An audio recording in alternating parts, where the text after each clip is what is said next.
Umiinit na. Sa ngalan ng Ama. Kalas. Sa pangalan ng Jesus.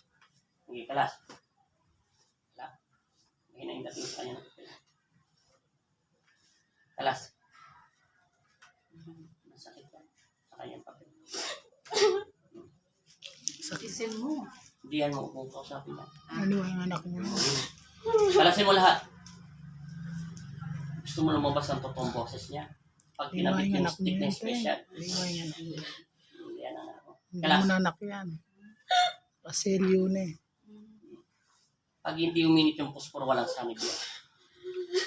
Malalaman ko rin yan kung may dalala siya ng emosyonal o na-break siya ng boyfriend niya, hindi niya matanggap. Ibig sabihin physical. Physical. Oh. Ibig sabihin emosyonal yun. Dinadala siya ng masamang espiritu, pero wala siyang sanib. Yan, ito lang po ng puso niya. Pero pag uminit yung palito at itong papel ito, yan o, ibig sabihin may nakasanib sa kanya. Hindi na yan siya yan. Hindi ito gagalaw kahit anong gawin ko. Tanggal, lahat, ubusin mo. Simula ulo. Simula mata. Mata. Huwag ka napapasa loob ng katawan niya, ha? Sige, tanggalin mo. Isipin mo. Nag-swimming ka, hindi mo alam kung saan ka kahit isang beses. Sabi natin 2 weeks na pinakamatagal na. Minsan hindi mo naalala yung swimming-an mo. Kalokohan naman yun. Siyempre, alam mo yung swimming mo. Ibig sabihin, hindi makapasok ang diwa niya. Ibig sabihin, nakasendo siya ron. Hindi siya welcome. Ibig sabihin, may ginawa sa kanya.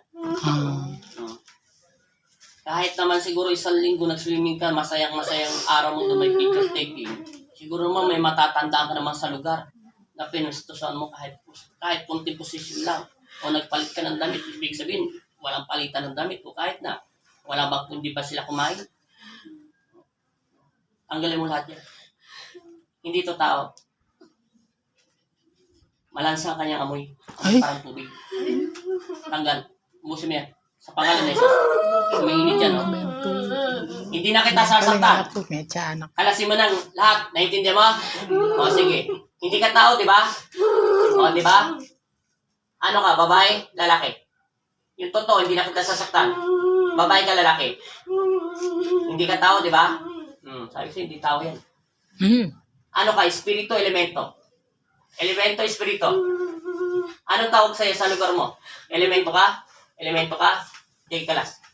Doon ka nakatira sa mga tubigan? Sa puno? Saan ka nakatira? Sa puno ka nakatira?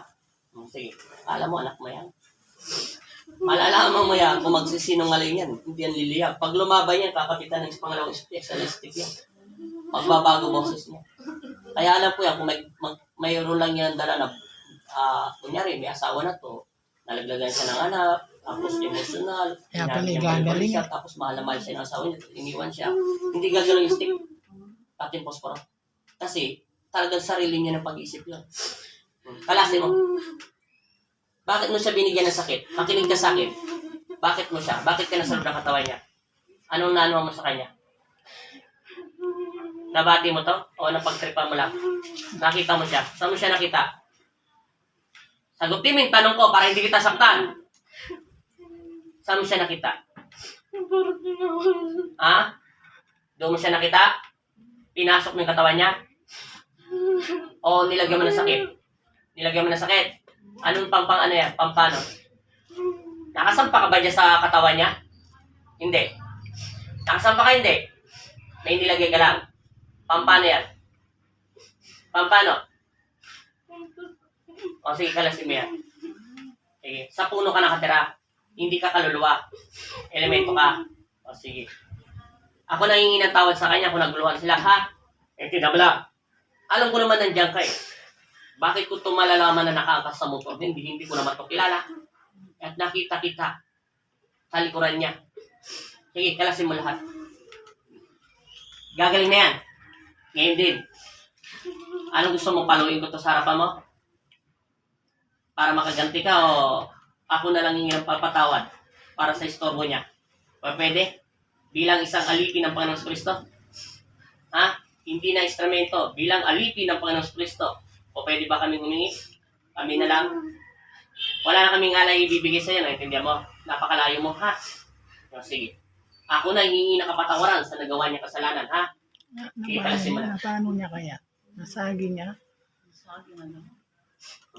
Yung totoo, nasagi ka ba nito? Saan ka nakaposisyon? Saan to nakaposisyon ang ginagawa nila? Ilan sila? Sinyas mo ng kamay mo, ilan sila? Yung nasagi ka. Nag-iisa lang siya o meron siya kasama? Dalawa sila? Tametong kaya. Sige, pansin mo. Hindi na kita sasaktan ha, elemento ka. Hindi ka talaga kaluluwa, elemento. So, sige, mukha ka parang ano yung parang yung umulan at uminit, parang malansang amoy. Para ka sa tubigan. Sige na, kalasin mo na yan. Alam ko naman kasi nasalog ka ng katawan niya eh. O, yung isang kasama niya kaya. Ang tanong, ito lang ba binigyan mo sakit? Siya lang. Yung isa hindi. O sige, kalasin mo na. Wala na akong maraming tanong. Sabi mo sa akin, pag wala na ha, linisin mo yung buong katawan niya. Dali, papakawalan kita. Ibabalik kita. Ihatid pa kita. Libre pa sakay. Pasasakayin kita sa ulap. Papupuntahin kita ron. Kung saan ka ulit. Tigilan mo na to ha. Matitigas talaga ulo ngayon ng mga kabataan eh. Wala tayong magawa. Ano yun eh, baga sa amin, parang kasiyahan yun. Hindi naman namin sinasadya talaga na meron nakatira doon, naiintindihan mo na. Hindi ka naman kasi nila nakikita, di ba?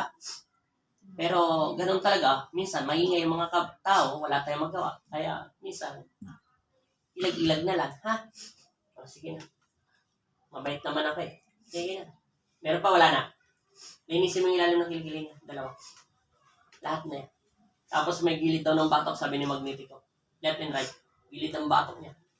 Malapit daw sa may bumbunan sa ulo niya. Bago dumating daw ng bunbunan ng ulo niya. Dito, sa may likuran niya. Alasin mo, dalawang kamay daw. Para matanggal na daw yung mga ano.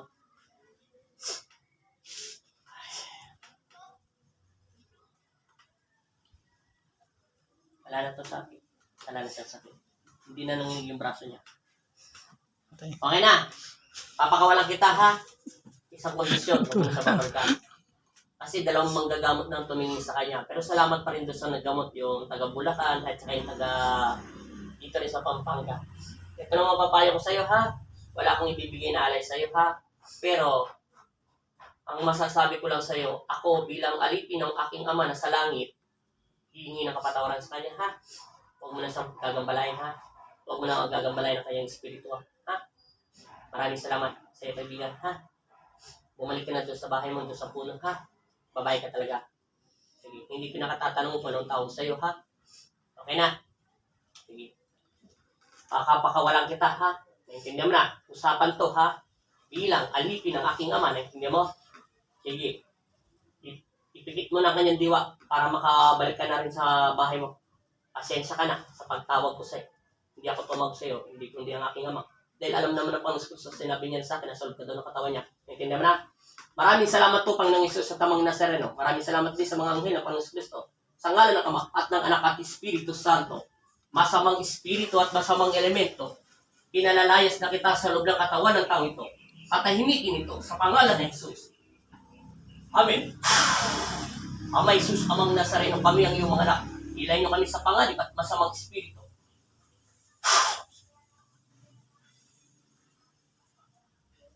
Dilat.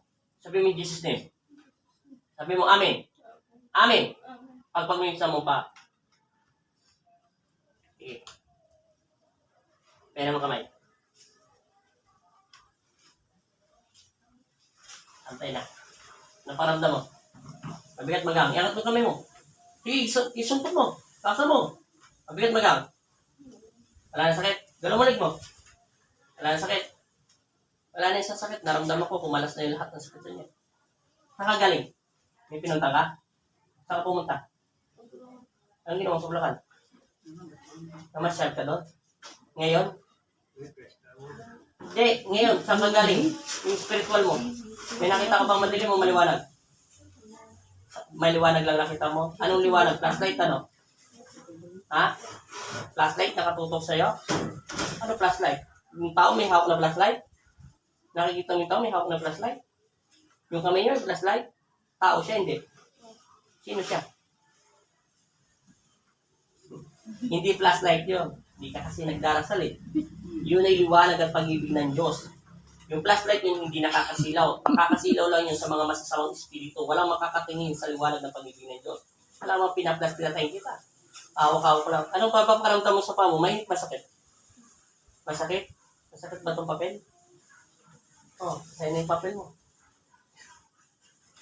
Wala na isang sakit. Okay na yan. Ako na.